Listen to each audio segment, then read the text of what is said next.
I I just wanted to make an observation about my mental state. I'm trying to listen to a presentation about formalizing category theory and AGDA just a minute ago.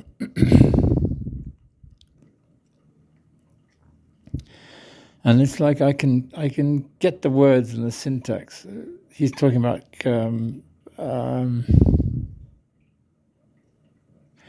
equality proofs. And equality not being equality is not being equivalent. And I know roughly what he's talking about because I've watched a lot of things about that issue. And then he was talking. I'm only talking about the first few minutes of this talk, but it is going to be very interesting.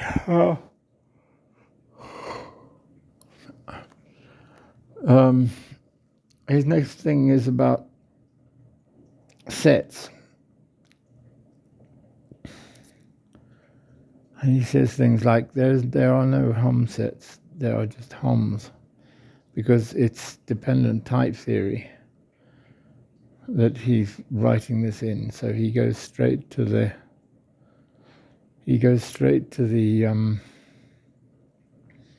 what I suppose a techie would call, a computer scientist might call the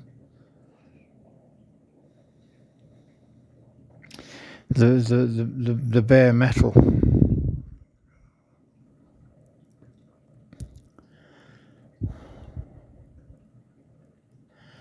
And it's interesting, but I've just been through an operation and I'm on various sorts of medication and trying to concentrate on listening to this. I also I've stopped chewing coca. They probably let me, but I just don't. I'm enjoying the food so I've basically lost my ability to concentrate. I think that's all it is, but it is amazing how little sense I can actually make when I've been listening for a few minutes, and then how far away I can drift from the actual meaning of the sounds coming out of the loudspeaker of my phone while this lecture is playing, because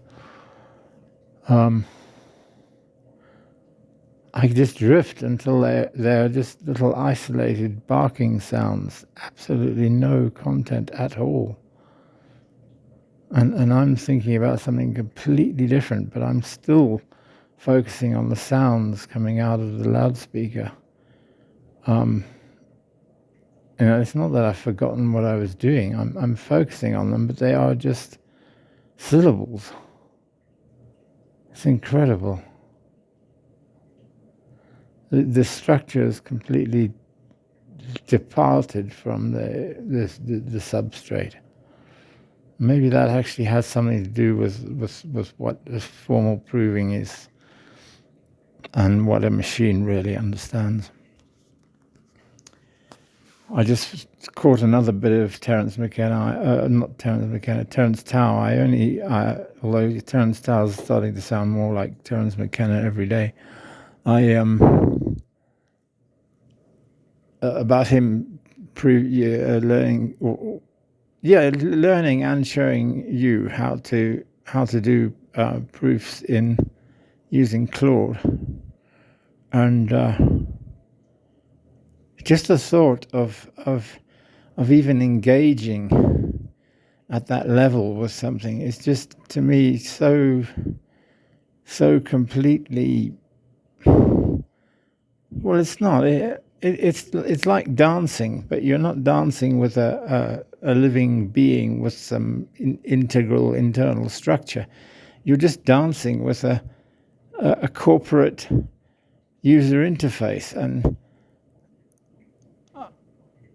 and even if you did try and learn how to use 3 theorem provers, like you learned to use three different LLM type things: Claude, ChatGPT 4, and something else, to DeepSeek, to do these. You learn to prompt all three of them at the same time, so that you somehow abstract. I don't know how you're doing this, but by kind of Darwinian evolution of your prompting strategies. But you end up with a prompting strategy that you've developed that works for some domain on both Claude, ChatGPT, and DeepSeek. And how do you know that's going to work in 6 months' time when one of them changes? How do you know that same pattern of prompting strategy is going to hold in even another field of mathematics? Doesn't it depend terribly on whether the field has been formalized before and things like that? I don't know. So I left a comment there and stuff. I've only watched about 3 or 4 minutes of Terrence's video, but it will be interesting. But I think that the AI is leaving you in the same place that I'm in when I can't concentrate on the actual structure, because there is no structure. There is no structure in the prompting and the success or otherwise of a sequence of prompts.